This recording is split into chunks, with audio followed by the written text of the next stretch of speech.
జమిలీ ఎన్నికల ఆలోచన ఒక పిచ్చి తుగ్గులకు ఆలోచన. జమిలీ ఎన్నికలు అనవసరం, ఆచరణ సాధ్యం కాదు, అసాధ్యం. ఏమిటి జమిలీ ఎన్నికలంటే? దేశవ్యాప్తంగా 28 రాష్ట్రాలు, 8 కేంద్రపాలిత ప్రాంతాలలో అటు పార్లమెంటుకు, ఇటు అసెంబ్లీకి, ఇటు స్థానిక సంస్థలకు ఒకేసారి ఎన్నికలు నిర్వహించడం, ఇది జమిలీ ఎన్నికలంటే. ఇది ఆచరణ సాధ్యం కాదు. జమిలీ ఎన్నికలు నిర్వహించాలంటే 5 రాజ్యాంగ సవరణలు చేయాలి. ఆర్టికల్ 83, 85, 172, 174, 356 ఈ ఆర్టికల్స్ను రాజ్యాంగ సవరణ చేయాలి. రాజ్యాంగ సవరణ చేయాలంటే సింపుల్ మెజారిటీ చాలదు. అటు లోక్సభలో, ఇటు రాజ్యసభలో 2/3 మెజారిటీ కావాలి. అంత ఉందా? లేదు. లోక్సభలో మొత్తం సభ్యుల సంఖ్య 543. 2/3 రావాలంటే 362 మంది కావాలి. ప్రస్తుతం ఎన్డీఏ ప్రభుత్వానికి ఉండేది 293, షార్టేజీ 69.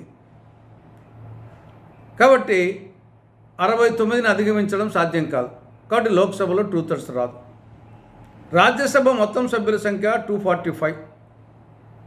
2/3 కావాలంటే 164 మంది కావాలి. ఎన్డీఏ ప్రభుత్వానికి ఉండేది 121, షార్టేజీ 43.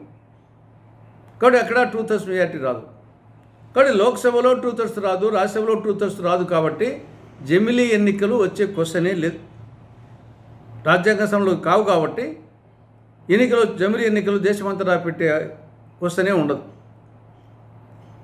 జమిలీ ఎన్నికలకు అనుకూలంగా ఉండే బీజేపీ కానీ మిగతా వాళ్ళు కానీ వాళ్ళు చెప్పేది ఏమంటే 2 కారణాలు. ఒకటి, ప్రభుత్వానికి ఎన్నికల ఖర్చు తగ్గుతుంది జమిలీ ఎన్నికలు పెడితే. రెండవది, మోడల్ కోడ్ ఆఫ్ కాండక్ట్ వలన తరచుగా ఎన్నికలు జరిగితే అభివృద్ధి కార్యక్రమాలు నిలిచిపోతున్నాయి, అభివృద్ధికి ఆటంకం ఏర్పడుతూ ఉంది. ఈ 2 కారణాలు చూపేది. కానీ ఆ 2 కారణాలు ఏమాత్రం సహేతుకంగా లేవు. ప్రభుత్వ ఎన్నికల ఖర్చు కేంద్ర రాష్ట్ర ప్రభుత్వాల బడ్జెట్లో పోలిస్తే 0.01%. 0.01%. ఇది ఇన్సిగ్నిఫికెంట్, లెక్కలోకి రాదు. కాబట్టి ఎన్నికల ఖర్చు అనేది అది సహేతుకంగా లేదు.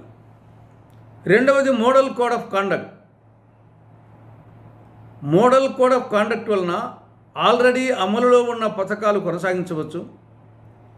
ఏవైనా కొత్త పథకాలు ప్రారంభించాలి అంటే ఎన్నికల కమిషన్ పర్మిషన్ తీసుకొని, అనుమతి తీసుకొని అమలు చేయొచ్చు. కాబట్టి అభివృద్ధికి ఆటంకం ఎక్కడ? కాబట్టి ఇది ఎలా ఉందంటే, కొట్టంలో ఎలుక ఉందని చెప్పి కొట్టానికి అగ్గి పెట్టేట్టుంది. జమిలీ ఎన్నికలు అనేది మన సమాఖ్య వ్యవస్థకు విరుద్ధం. ప్రస్తుతం మనకు కేంద్ర ప్రభుత్వము, రాష్ట్ర ప్రభుత్వము, స్థానిక ప్రభుత్వాలు 3 ప్రభుత్వాలు ఉన్నాయి. కేంద్ర ప్రభుత్వానికి సంబంధించి పార్లమెంటు నిర్ణయాలు తీసుకోవాలి, రాష్ట్ర ప్రభుత్వానికి సంబంధించి అసెంబ్లీ కౌన్సిల్ నిర్ణయాలు తీసుకోవాలి, స్థానిక ప్రభుత్వాలు నిర్ణయాలు తీసుకోవాలి.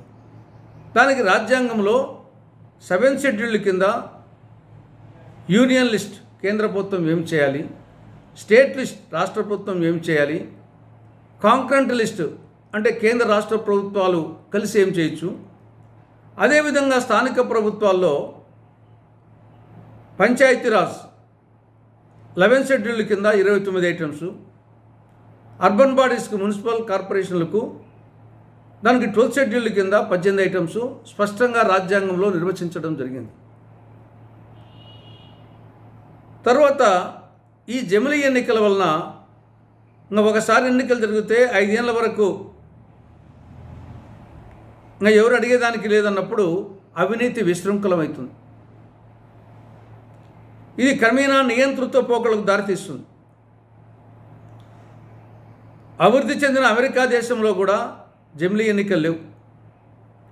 అక్కడ అధ్యక్షునికి ఒకసారి, సెనెట్కి ఒకసారి, పీపుల్స్ రిప్రజెంటేటివ్స్కి ఒకసారి, గవర్నర్ ఎన్నికలు ఒకసారి, కౌంటీస్కి ఒకసారి జరుగుతూ ఉంటాయి. మరి అంత మాత్రం చేత అమెరికా అభివృద్ధి కాలేదా? అయినా ఒక యూపీ, వెస్ట్ బెంగాల్ లాంటి రాష్ట్రంలో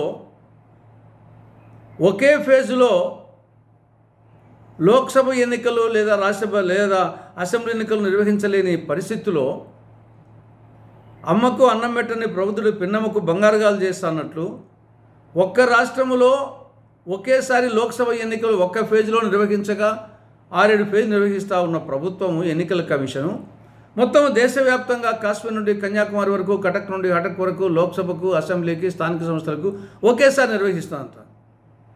ఇదేమి నమ్మశక్యమా ఇది? కాబట్టి జమిలీ ఎన్నికలు 1 నేషన్ 1 ఎలక్షన్, చివరికి 1 నేషన్ నో ఎలక్షన్ అనే స్థాయికి పోతుంది. కాబట్టి జమిలీ ఎన్నికల విధానాన్ని ప్రతి ఒక్కరూ వ్యతిరేకించాల్సిన అవసరం ఉంది. యాదృచ్ఛికంగా వస్తే ఇప్పుడు మన రాష్ట్రంలో అనేక సంవత్సరాలుగా లోక్సభకు, అసెంబ్లీకి కలిసే వస్తున్నాయి. దాన్ని ఎవరు కాదన్నారు? దానికి రాజ్యాంగ సవరణ చేశారు ఏమన్నా? కానీ రాజ్యాంగ సవరణ చేసి దేశమంతా అన్ని రాష్ట్రాల్లో లోక్సభ, అసెంబ్లీ, స్థానిక సంస్థలకు ఒకేసారి నిర్వహించడం ఇది మూర్ఖత్వం, ఇది పిచ్చి తుగ్లక్ చర్య, ఇది సాధ్యం కాదు. ఒకవేళ చేసినా మళ్ళీ ఒరిజినల్కు రాక తప్పదు.